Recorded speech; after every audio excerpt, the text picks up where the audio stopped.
Okay, cut. I need a clapper thing. Okay. Mm-hmm. Welcome back to listen to us on the You Don't Know channel, the channel where you don't know when we're going to upload a video. So like and subscribe so you're always in the loop for when we decide to randomly upload a video. Joining me today, my guest today, Amber Heard, was unfortunately preoccupied with some other stuff. But luckily, my sister Kamala has decided to join and guest host with me. Welcome, Kamala. Thank you. Thank you. How are you? Good. How are you doing? Good. We're going to talk about hoarding. Now, in your house, actually, wait, growing up, do you remember our basement? Do you remember there were like boxes and there's like, just like, there'd be stuff in there where it's like, there's no need to keep this. It's like, it's broken. It's like, or it's like a toy that like all of the kids agree that we don't want this toy. So why are we keeping it sort of thing? Yeah. And then all those VHS that we Oh my God. not illegally, but illegally copied from the library and Blockbuster and everything else. We were convinced that as long as you didn't record the FBI warning, then it wasn't illegal. So yeah. So we'll talk about that trauma later. But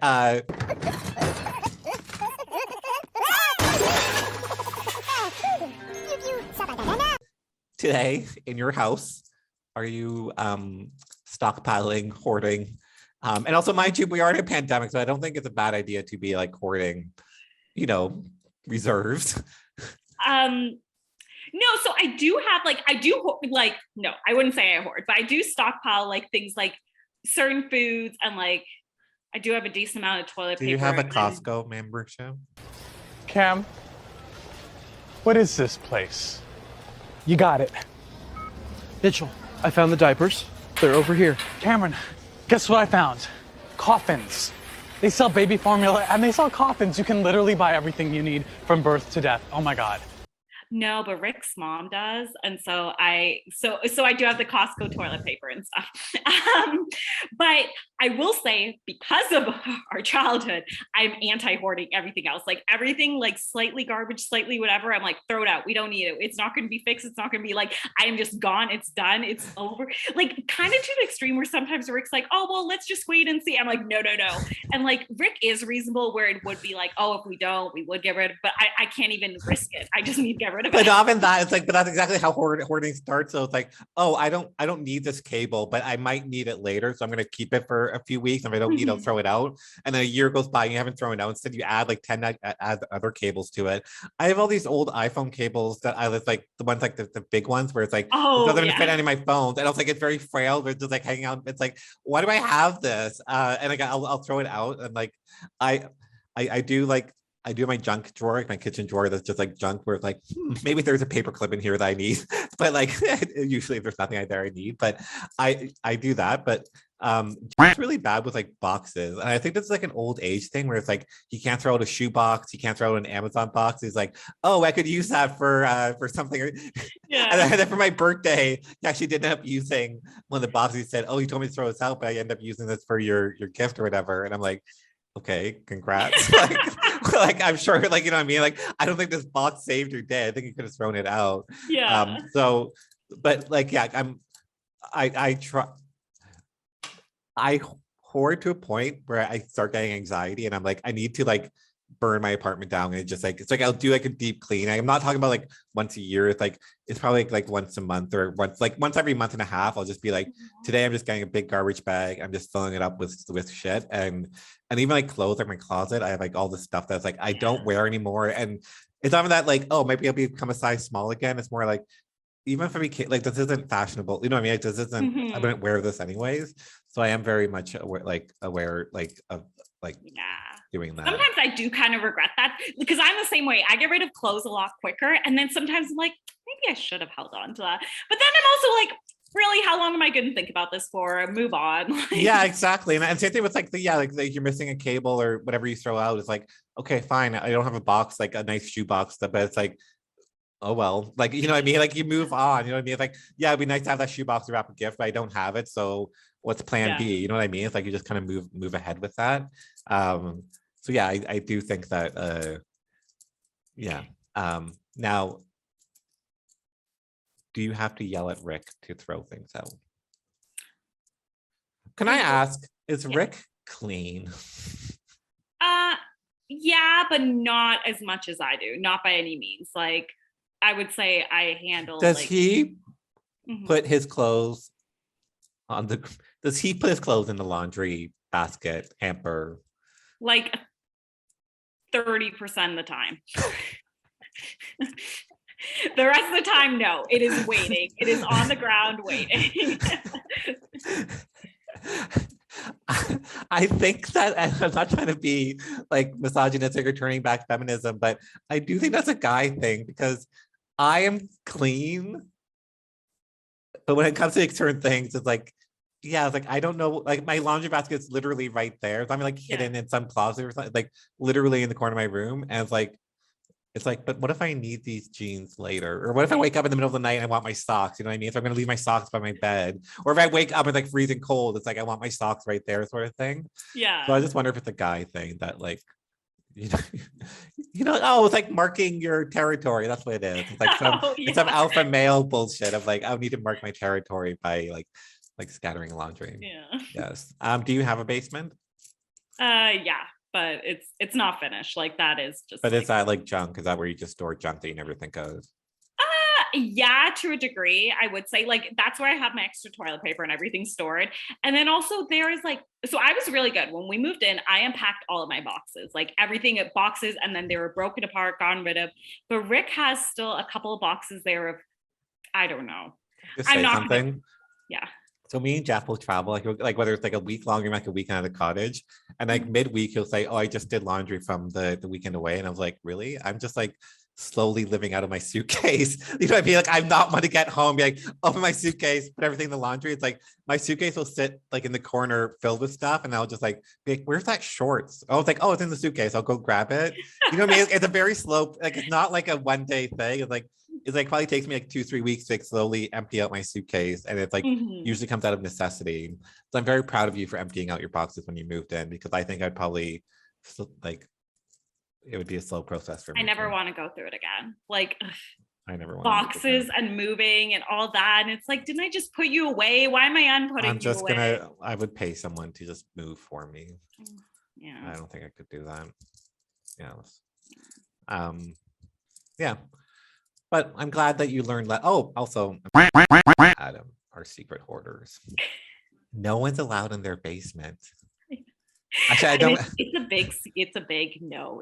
And it's like I don't think the kids have even been like you and I. We wouldn't allow people in the basement, like and when that family visited, we're allowed in the basement. But the kids knew what was in the basement. We knew what was in the basement. I don't think have any idea what's in the basement. I'm convinced they've never been to the basement. Like, yes. That's hilarious. Yes. And then they both kind of like type A to a point where like, I imagine they're both OCD, very clean. I mean, obviously they have kids, so it's gonna be messy. But when I think when it comes to junk, like hoarding, they're not putting up with any shit of like, oh, let's keep this for a rate. It's like if we need it, we'll buy it again. We'd like, just throw it out sort of thing. Yeah. So yeah. You know what? Next time I go to Teresa's place, let's like sneak in there. You know what's the funniest thing is one time, like a couple of years ago, I babysat her kids for just like an hour or two. They had to go somewhere, and I never even thought of the basement. That was my chance. Like that was literally my chance. That was seriously to be the first thing I would do. And also, how long ago was this? And how come Teresa never asked me to babysit her kids? Where are you gonna go to Stouffville for an hour? When was this? I don't know. It was when she got she got it was during COVID. Yeah, because I remember we more or less stayed outside. It was summertime. It was really hot. So probably was no, it might have been summer before. It might have been summer of 2020. But then I went, so Hugh, will you show up if they say we need you at 10 a.m. on Saturday? No, not 10 a.m. Well, that's like what I'm saying. 2 p.m. I don't think it's that. No, babysitting for an hour or two isn't that bad.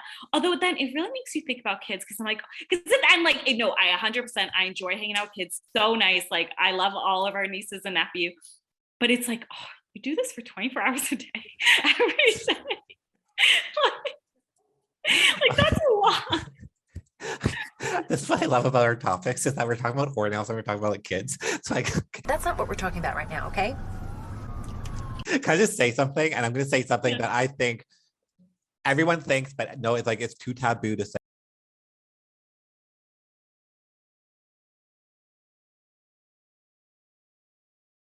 Where all of a sudden you're not number one. And that's the thing, is that I like being number one. I like, how can I be the baby if I have a baby? So you definitely don't want kids? No, I wouldn't say definitely don't. I think I am still very open to it. I think But that at the same time, very protective of right now we are taking your every precaution to not have a avoid kid. that. Not only are we talking STDs here, I can't even imagine how many dudes would love to lock you down with an unexpected pregnancy. Okay, good. At the same, yes, there is no chance of an accident right now. It is not happening. But I am open to it. I am I don't know. Are you though? Okay, come on. I'm not trying to talk you off a ledge here, but like seriously, it's like I think also like I think it's like a straight couple. It's like everyone's like, where's your kids? It's like having a kid does not define your relationship. It doesn't mean like, oh, you and Rick love each other that much more because they have a kid. It's like, and I think that people who have kids and then like the ones that their friends that don't have kids, it's kind of like they think there's something wrong with it's like, oh, why haven't you guys had kids yet? You know, do you get that? Do you think your friends judge you, like your kiddie friends, your parents' friends? But I think that like people they're in couples and have kids, they're like, well, that is the next that does exactly. do. And so, but at the same time, it's like, so that's where I have had to question, like, am I just doing the heteronormative thing? Like, this is what comes next. Exactly. Yeah. But I wouldn't say, as I consider that I possibly would have one, maybe. Can I also just say, okay, like never mind, like this isn't our parents' generation. Like if you had a kid, you'd be broke. You know what I mean? Like oh yeah. Like I don't understand how our parents flew us on vacation every year. I know it's like nowhere big, but like Florida, Cuba, like it's like how did we afford like family of 6 to travel like that? Like that's great. And also our parents were cheap to begin with. I think that's why, because they were very like cheap. Frugal, I like these frugal. They were saving. Yes. It's interesting because now, like as an adult, you start to look back and you're like, oh, we were kind of poor, weren't we? Like as a kid, I don't feel like I felt it, but like as an adult, like there's certain things where like, oh, that was them being like really frugal. Like no, but then also but then like my friends would get like Super Nintendo, PlayStation for their birthdays or whatever. And then but then when it came to like they never flew on a plane, they never went on vacation as a family. And then also like when it came to like university, it's like they all had to start getting jobs at McDonald's or student loans to pay, where it's like our parents paid for our university. And so it's like our parents didn't waste money on video games and like, you know, like top of the line TV, like plasma, whatever, but I think they saved their money very well. No, I think they were very smart with their money. I do think so, but it's like, yeah, it is like things like we didn't have all those systems growing up, and even like we didn't do takeout a lot. Yeah, like, that was only a birthday. That was only a birthday thing. Yeah. And it was like a lot of fish sticks and but I also think that was like a lazy thing too, where it's like, okay, just put the fish sticks and fries in the oven and call it a day. Like no, and I'm not complaining. Like I'm glad that like our childhood wasn't just McDonald's meals, but it's like it's interesting when you realize that, oh, that was kind of the norm. Like people had like Happy Meals every week, and it's like no, and then like even our clothes too, like you know, we didn't have designer, like I'm not talking about like Louis Vuitton, but I mean like even Levi's or Tommy Hilfiger. It's like there was all like Walmart or Byway. That's why when I finally got my job at 15, I was so excited to just spend it on dumb stuff. Yes. What are we talking about? Oh, hoarding. Don't hoard. Don't hoard. That was just between you and me. Can't anything be private? That's a good topic for discussion. I'll post it. Folks.